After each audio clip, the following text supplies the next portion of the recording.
Producers are always complaining about how rappers are disrespecting them. Why don't rappers want to pay for my beats? Why are rappers always asking me for free beats? They don't want to pay for my time. And you know what? I feel them, because this is really how the landscape is for the vast majority of producers and beat makers. Now, you can't make a person respect you if they have no respect for you. And producers, if there's a recording artist reaching out to you and you know you're qualified and you know that the project that they're asking you to undertake is going to take a lot of your time and resources and energy, it's not a passion project, you would like to get paid for it, and they simply don't want to respect that boundary, my advice is just respectfully walk away. Don't spend more energy on it. But that doesn't stop us from asking why it seems that producers are consistently put in this situation where they have to defend their ability to charge for their time, energy, and talent. And I think we just got to the bottom of it. I think the answer is pretty obvious, but for some reason I wasn't really able to just get it out until Dame pointed it out to me on a recent episode of the podcast. So I'm going to play that for you, and you let me know what you think in the comment section. Appreciate you tuning in to the MEC podcast, checking out the new channel. Again, if you're a producer or a recording artist, thank you for watching, and thank you for going to tolost.com using the code MEC and getting free music distribution, premium music distribution. Get your beats, get your instrumental EPs, get your albums, get everything on these streaming platforms, and don't pay for it. Get it for free. It's 3 full months. You can upload a lot. The link to the full podcast episodes is below. Thank you. I had an experience with an artist. So an artist reaches out for a custom beat. I think, great. I like doing custom work, but that's a lot of my time. That's a lot of commitment. So obviously I'm going to charge more for that, which I don't think is a crazy amount of money for an unsigned artist, given, my experience level in the music business. So he reaches out, we're talking through this whole thing. He sends me music. He doesn't have any music published. He doesn't have music recorded other than like a cover song of a Jay-Z song. And so there's just nothing there, right? He's not generating money. He has no infrastructure for himself. If he had it, this would maybe be a different conversation. Anyway, at the end of the conversation, I let him know, I can get started. This is the deposit I would want. His response to me was, and I'll just read it, I kind of hoped for another kind of deal. I want to split the royalties. Do you do promotion and marketing as well? How about label signing? And at this point, my migraine is setting in. I'm looking to start with the right foot in the business, not with a hole in my pocket. That line is what I want to focus on here, because this applies to all of us, producers, rappers, it doesn't matter. And the more we understand this and the better we understand this, I think the better off we are. We just had this whole hour-long argument about business. This is entirely about business. So this is actually the air is a little thick, but this is a good segue into what I'm about to talk about, because the bigger reality check for all of us, like producers love saying this. Producers love saying, oh, I got to charge for beats because I had to pay for the computer up front. I had to pay for the MIDI controller up front. I had to pay for this, and that. And that's true. Rappers say, well, I got to pay for studio time up front, blah, blah, blah, marketing, whatever. Yeah, that's true too. The bigger reality check is that when you become a musician and you hope to make money off of your music, you are becoming a small business. And virtually all small businesses, and I'll even pull up the stat because I Googled it. There's not a perfect number for this at all. But it looks like the typical time frame for profitability for a small business is around 3 years, 2 to 3 years. Obviously, it depends on the business. It depends on the market. It depends on a lot of different factors. It depends on how you're running your business. With music, there's overhead. I mean, for me, once you establish your business, it's not like you stop spending money and it's all just money coming in. You might have staff. You might, especially with a musician, you have merchandise, you have advertising, you have all types of different expenses. For me, there's internet, phone, electricity, mortgage, because I have a home studio. Yes, that matters because of the way taxes are structured. My marketing is thousands of dollars a year. My collaboration splits with other artists, which I post, have been like upwards of $25,000 a year, which is a lot. I don't even want to get into the health insurance, the taxes as a business owner who's self-employed. You're getting double taxed for that. It's tens of thousands of dollars. So for this artist to reach out to me and say, I don't want to start in the hole, that's a huge red flag, because everybody starts in the hole. And if you're not comfortable doing that, either you don't understand it enough to do it, or you're just not built for that. You'd rather have something more secure in terms of money coming in. Ultimately, I would say my policy is I don't talk to novices. Okay. in general. It's a waste of my time, effort, and energy. If you come to me and you don't have at least a baseline context, I'm not punishing you. It's just a misuse of my skill set, my time. So I'm just like, yeah, you can go look. Hey, I would Google this. I would look at these videos. Here are all the free resources. Start at the MEC episode 1. There's 300 of these joints. Do you know what I'm saying? Like, that's like when people approach me and they want help or whatever, I'm just like, hey, I'm very aware that you have no idea who I actually am or haven't paid much attention to me, because you wouldn't be asking me this question. And 99.9% of the time they get offended by that.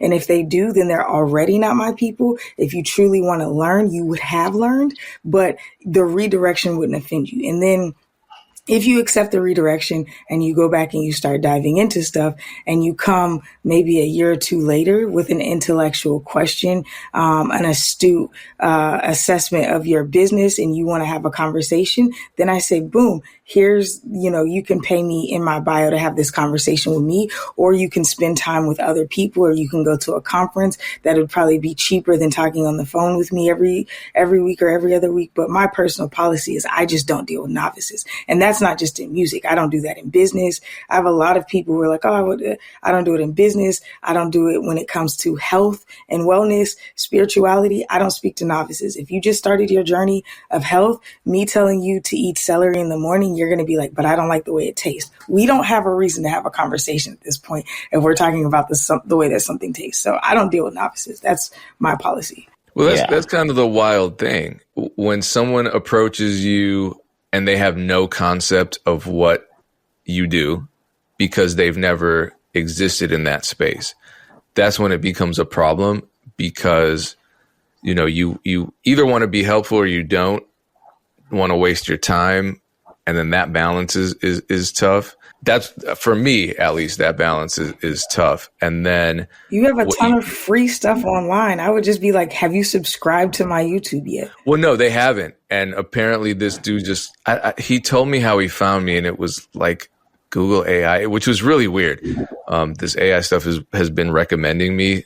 I don't know how I feel about it. Some of it's good. Some of it's just a little unsettling. But I think it goes back to our conversation last week about gangsters in the music business and just respect.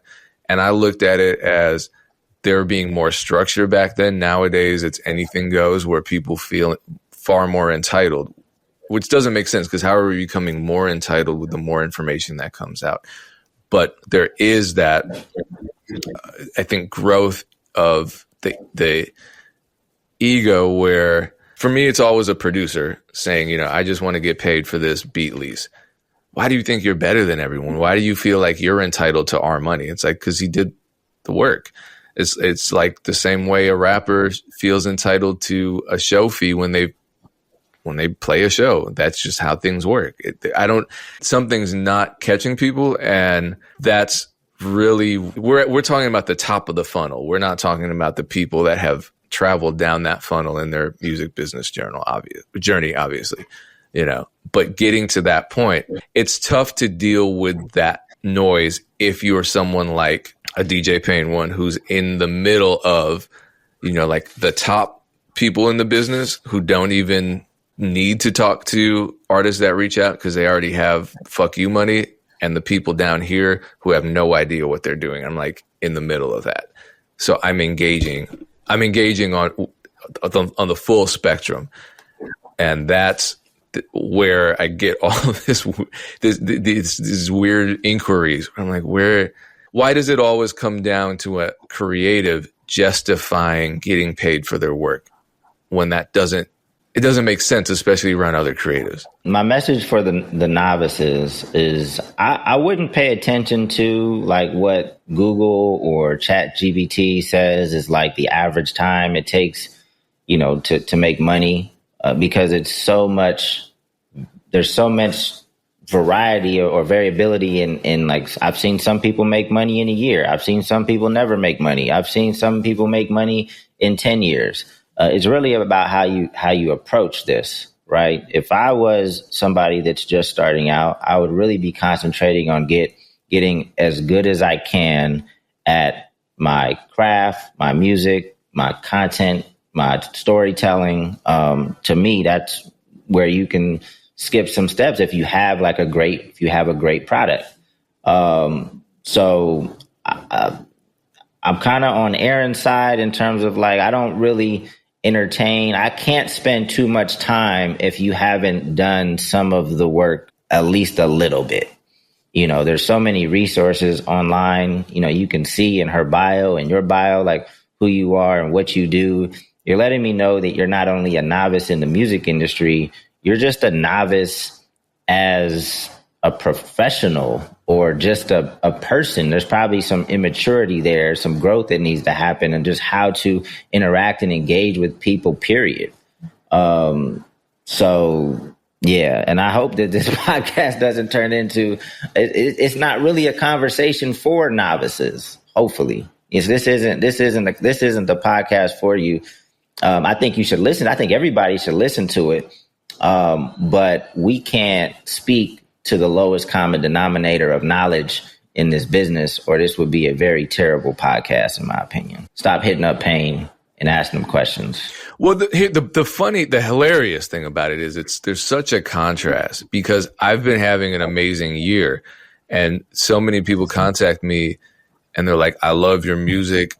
Let's work together. How much is this? How much is that? And I'm like, wow, this is an amazing interaction. And then you turn around and you have the exact opposite of that interaction, where someone's like, hey, get me. So I had two people contact me. One person asked me for a Drake feature. Another person asked me for a Joe Budden feature. Well, Payne, you're probably in a different situation. It's important and this could be good learning lesson for anybody, novice or people that have been in the game. And it's part of what I don't like, because I'm not a customer service agent, but you kind of have to be when you're selling a service or a product. Erinn and I don't sell shirts. We don't sell beats. I mean, I think you still sell shirts, but that's not her core business, right? Selling beats is your core business. So, you have to, It's required to be, customer service is an important part of the business. You want repeat buyers. You want to increase the lifetime value of the people that engage with you. So, for people that are selling merch or selling music, if you don't have the patience for some of these stupid questions, you better have somebody on your team that can handle this in a very professional way, understand that giving a refund or providing great customer service will mean that this person is going to buy a shirt for you for the next 10 years. So that's why it's important for you to satisfy that customer, over-satisfy that customer. Erinn and I don't have these issues because we're not selling products and services like that, at least on our own platforms. Now, with Big John and his site, that's something totally different. But, maybe that's why you continue to reply and engage with everybody that reaches out to you.